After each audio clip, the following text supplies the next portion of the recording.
அனைவருக்கும் வணக்கம். நான் எஸ்விஎஸ் ஜெராக்ஸ் உரிமையாளர் செல்வநாயகி சுரேஷ் பேசுகிறேன். இன்னைக்கு மக்களட்சுமி ஜுவல்லர் இவர் பார்த்தீங்கன்னா இதில் நான் சிக்கி செல்லுங்க 12 மாதத்துக்கு மாதம் 1000 ரூபா வீதம் நம்ம கட்டணும். 12 மாதம் முடிஞ்ச பிறகு நம்மளுக்கு சேதாரம் கிடையாது, 3% ஜிஎஸ்டி மட்டும் கொடுத்தா போதுன்னு தெருவா கேன்வாஸ் பண்ணும்போது எங்களுக்கு ஒரு சீட்டு போட்டாங்க. நானும் போட்டேன். அதுக்கு ஒரு தூக்கு வழி ஒன்று கொடுத்தாங்க. இன்றைக்கி திடீர்னு எனக்கு கால் வந்துச்சு, நாங்கள் கடையை மாற்ற போகிறோம், அதனால் எங்களுக்கு நீங்கள் சீக்கிரம் நீங்கள் நகையை வாங்கிக்கிங்க. நம்ம இப்போ 6 மாதம் பண்ணியிருக்கோம், 6000 ரூபாய்க்கு நம்ம என்ன நகை வாங்க முடியும்? அங்கே போய் கேட்டால் இது வேறு சீட்டு, இதில் ஒன்றுமே ஏதில்லை, இது போனஸ் சீட்டு, இது நீங்கள் 8000 ரூபா கட்டினா உங்களுக்கு 700 ரூபா போனஸ் தருவோம், இது இன்னும் 2 மாதம் சேர்த்து கட்டுங்க.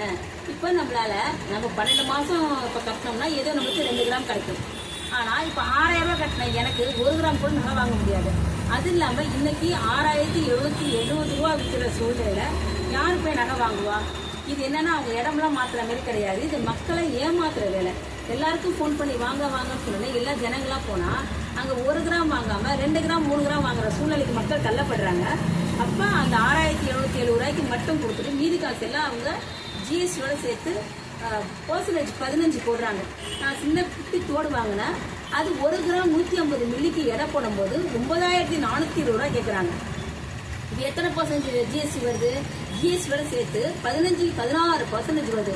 இந்த சூழ்நிலைக்கு அவங்களோட வியாபார நோக்கம் என்னன்னா, இப்படி எல்லாரையும் சீட்டை நாங்கள் ஊரை விட்டு போகிறோம், நாங்கள் ஊரை வெளில கடையை மாற்ற போகிறோம் இப்படி சொல்லிட்டு எல்லா மக்களையும் கூப்பிட்டு இப்போ நகை அதிகமாக விற்கிற நேரத்தில் அவங்க வேற கடைக்கு போகிறேங்கிறாங்க. நகை குறைவாக இருக்கும்போது அவங்க போகல, நகை விலை அதிகமாக இருக்கும்போது வேற கடைக்கு போகிறேன்னு சொல்லி மக்கள் எல்லாம் கூப்பிட்டு அதிகமாக நகை வைக்கிற சூழ்நிலைக்கு அவங்க தள்ளப்பட்டு இவ்வளோ பர்சன்டேஜ் வாங்குறாங்க.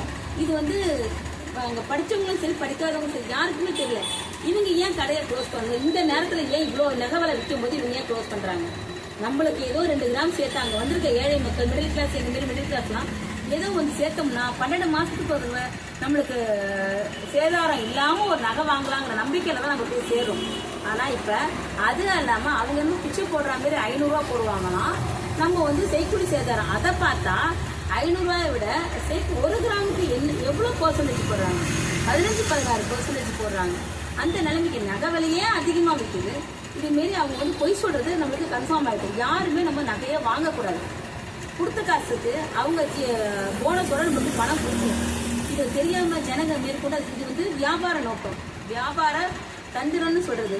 இப்போ நகையும் சேல்ஸ் ஆகிடும், இதுக்கான போனஸும் நம்மளுக்கு கம்மியாக கொடுத்துருவாங்க. அதேமாரி இது தயவுசெய்து நல்லா புரிஞ்சுக்குங்க. அதுக்காக தான் இந்த நான் வீடியோ விடுறேன். நல்லா நான் போய் விசாரிச்சுட்டு வந்துட்டேன். ஆனால் நகை வாங்கலை. இது எப்படி 1 கிராம் 150 மில்லிக்கே 9400 ரூபா, 10,000 போட்டு 9400 ரூபா கடைசி ப்ரைஸ் தான் அவங்க. அதில் நான் கட்டின காசு 6000 ரூபாய் கழிச்சுப்பாங்க. இதில் நம்ம திருப்பி காசு கேட்டாலும் அதாவது இது க்ளோஸ் அதாவது 12 மாதம் கழிச்சு வாங்கினா நம்மளுக்கு சேதாரம் கிடையாதுன்னு சொல்லிட்டு இப்போ சேதாரம் உண்டு, உங்களுக்கு நாங்கள் போனஸ் தான் கொடுப்போம் அப்படிங்கிற ஒரு சூழ்நிலையில் இப்போ பாதிலே நிப்பாட்டுறாங்க. பாதியில் நிப்பாட்டினா நம்மளால 1/2 கிராம் கூட வாங்க முடியாது. 6000 ரூபாய்க்கு 3/4 கிராமுக்கு அங்கே நகையே இல்லை. மற்ற கடையிலாச்சும் 1 கிராமுக்கு மோதிரம்லாம் இருக்கும், இந்த கடையில் ஒன்றுமே இல்லை. எதை எடுத்தாலும் 2 கிராம் 3 கிராம் தான் இருக்கும். 2 கிராம் 3 கிராம் இந்த கிலோ விட 25,000. 25,000 கொடுத்து நகை வாங்குற அளவுக்கு யார்ட்டையும் பணம் இல்லை, எங்கள்கிட்டையும் பணம் இல்லை. அங்கே 1 கிராமுக்கு ஒன்றும் இல்லை. அதனால் தயவுசெய்து புரிஞ்சுக்கிட்டு நல்லா புரிஞ்சுக்குங்க. அதுக்கு நியாயத்தை நீங்கள் போய் அவங்கள்ட்ட கேளுங்க. அதுக்காக தான் அந்த வீடியோவை நான் உங்களுக்கு சமர்ப்பிக்கிறேன். பார்த்துக்குங்க. நான் என்ன நகை வாங்கலை, இதுக்கு என்ன ஆக்ஷன் எடுக்கலாம் நாங்கள் முடிவு எடுத்துகிட்டு இருக்கேன். நீங்களும் கொஞ்சம் யோசிச்சுங்க. சீட்டு போட்டவங்கெல்லாம் யோசிங்க. நன்றி.